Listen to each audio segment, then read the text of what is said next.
Our true choice is not between tax reduction on the one hand and the avoidance of large federal deficits on the other.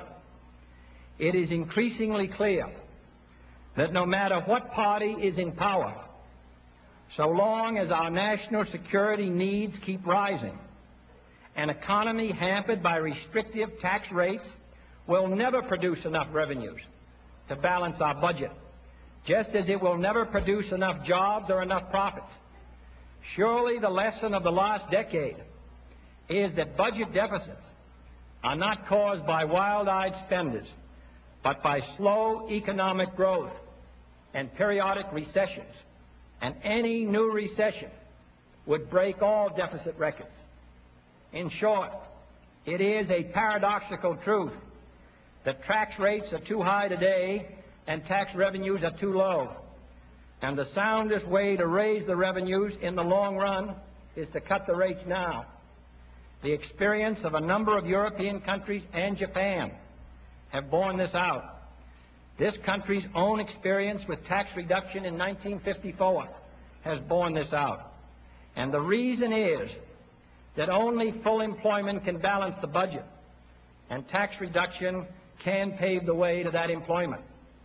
The purpose of cutting taxes now is not to incur a budget deficit, but to achieve the more prosperous, expanding economy which can bring a budget surplus. I repeat, our practical choice is not between a tax cut deficit and a budgetary surplus.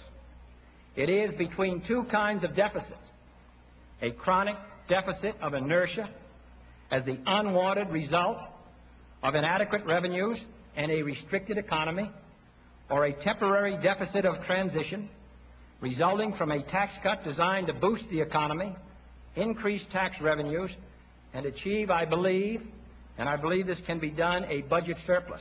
The first type of deficit is a sign of waste and weakness. The second reflects an investment in the future.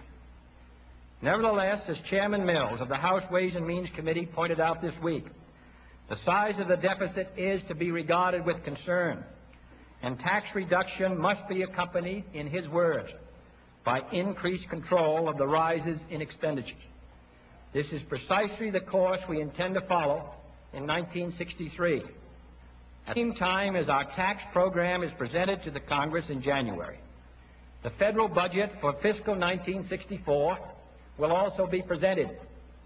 Defense and space expenditures will necessarily rise in order to carry out programs which are demanded and are necessary for our own security, and which have largely been authorized by members in both parties of the Congress with overwhelming majorities.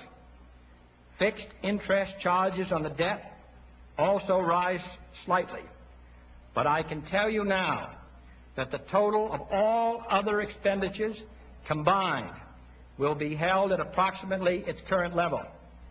This is not an easy task.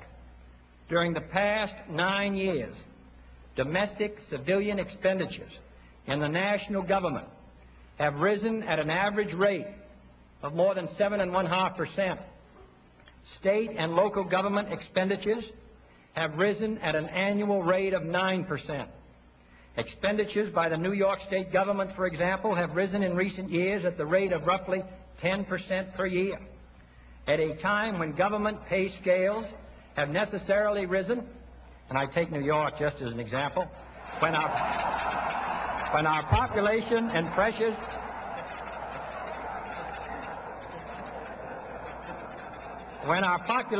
pressures are growing and the demand for services and state aid is thus increasing, next year's federal budget, which will hold domestic outlays at their present level, will represent a genuine effort in expenditure control.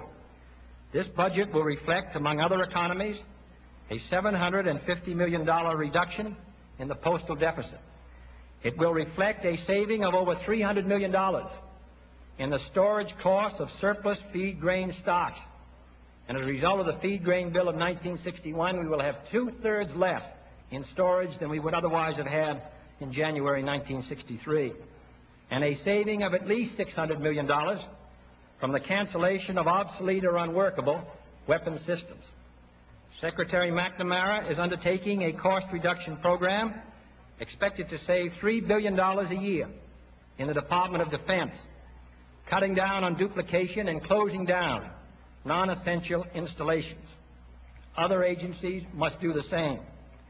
In addition, I have directed all heads of government departments and agencies to hold federal employment under the levels authorized by congressional appropriations, to absorb through greater efficiency a substantial part of this year's federal pay increase, to achieve an increase in productivity which will enable the same amount of work to be done by less people, and to refrain from spending any unnecessary funds that were appropriated by the Congress. It should also be noted that the federal debt as a proportion of our gross national product has been steadily reduced in the last years. Last year, the total increase in the federal debt was 2%, compared to an 8% increase in the gross debt of state and local governments. Taking a longer view, the federal debt today is 13% higher than it was in 1946, while state and local debt is 360% higher than it was in 1946, and private debt by over 300%. In fact, if it were not for federal financial assistance to state and local governments, the federal cash budget would show a surplus. Federal civilian employment, for example, is actually lower today than it was in 1952, while state and local government employment over the same period has increased 67%.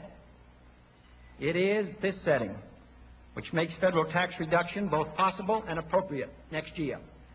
I do not underestimate the obstacles which the Congress will face in enacting such legislation. No one will be satisfied. Everyone will have his own approach, his own bill, his own reductions. A high order of restraint and determination will be required if the possible is not to wait on the person. But a nation capable of marshaling these qualities in any dramatic threat to our security is surely capable, as a great free society, of meeting a slower and more complex threat to our economic vitality. This nation can afford to reduce taxes. We can afford a temporary deficit, but we cannot afford to do nothing. For on the strength of our free economy rests the hope of all free nations. We shall not fail that hope, for free men and free nations must prosper and they must prevail. Thank you. President.